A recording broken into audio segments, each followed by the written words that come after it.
I really wanted to like this movie, but unfortunately, I was a little let down. I will be back. And I love you, Chickpea. 7 days from now, when you're sent into that war, you won't be fighting for your country. You'll be fighting for the world. Is it all right? Yeah, going to war. Stop talking. Listen. Sorry, I mean, when I'm nervous, I talk. I'm like a 97 on the nervous scale. Okay, so The Tomorrow War stars Chris Pratt, and honestly, Chris Pratt is the best part of this movie. Now, before I go into what didn't really work for me, I'll talk about the pros of the movie. So, as I just said, Chris Pratt did an amazing job. Some of the comedy didn't really work, but all the comedy that ended up working all came from basically Chris Pratt's mouth. The other thing is, when it came to time travel in this movie worked a little bit differently than I've ever seen it work in any other movie before. For instance, the way that it works in this movie is you're constantly always going to go 30 years into the future, and that's it. It's not like Back to the Future where you can sit there and set a specific day and time to go to or anything like that. Whatever time it is, present day, you're going basically that day 30 years into the future. And I thought that was a really cool concept, how they ended up doing all that, because a lot of times with time travel movies, some stuff can get really muddled and everything. And with this movie, they kept it simple and they kept it unique at the same time. Obviously, there's aliens and everything in this movie too, and the aliens look fantastic. I'm not going to show any of the footage of the aliens here because the trailers kind of kept that to a minimum.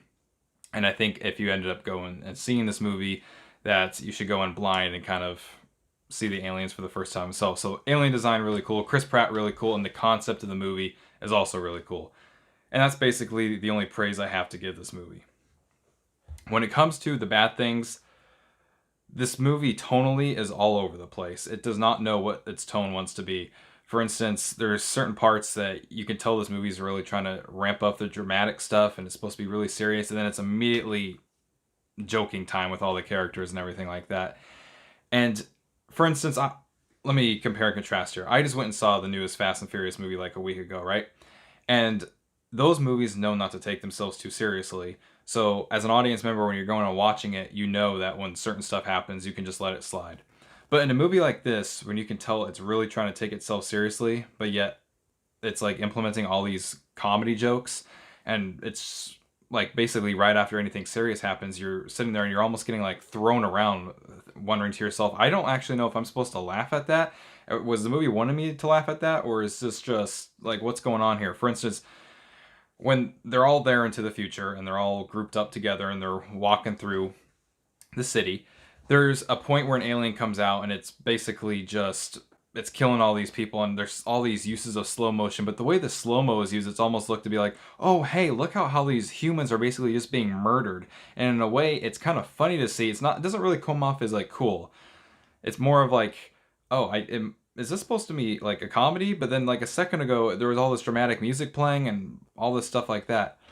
And all that tonal shifting makes it really hard to really understand where this movie's trying to come from. The other thing that kind of sucks about this movie is there's not really many characters to root for. You don't really know who to root for. For instance, there's no sense of like fear or anything when I was watching this movie. I didn't care about any of the characters. I didn't care if they succeeded in their mission or failed in their mission.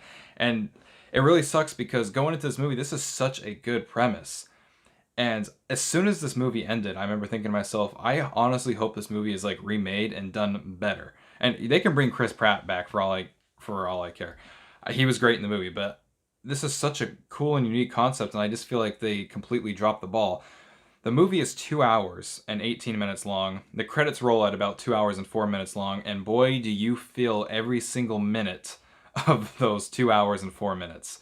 This movie is just a slog. It just goes, and whenever I'm sitting there and I'm either pausing the movie to see how much time is left or I'm checking my watch, if I'm doing that during any movie, that's a bad sign. And I did that quite a few times with this movie. And to be honest with you, had Chris Pratt not been in this movie, which is basically the thing that kept me watching, I might have turned this movie off about 40 or 50 minutes in, because it just got to that point where I was like, I just don't care.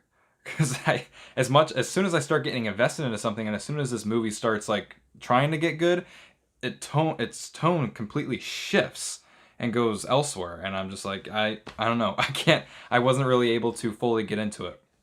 During the second half of the movie, there are some cool action scenes and stuff like that, but everything is also CGI, and I get the fact that if it's the end of the world, you're going to have CGI. I get it. You can't just like burn down a city for real and then film it. Totally get that. But the fact that, you know, none of the aliens at all are practical. There's not a single shot where anything's practical. Everything is completely CGI.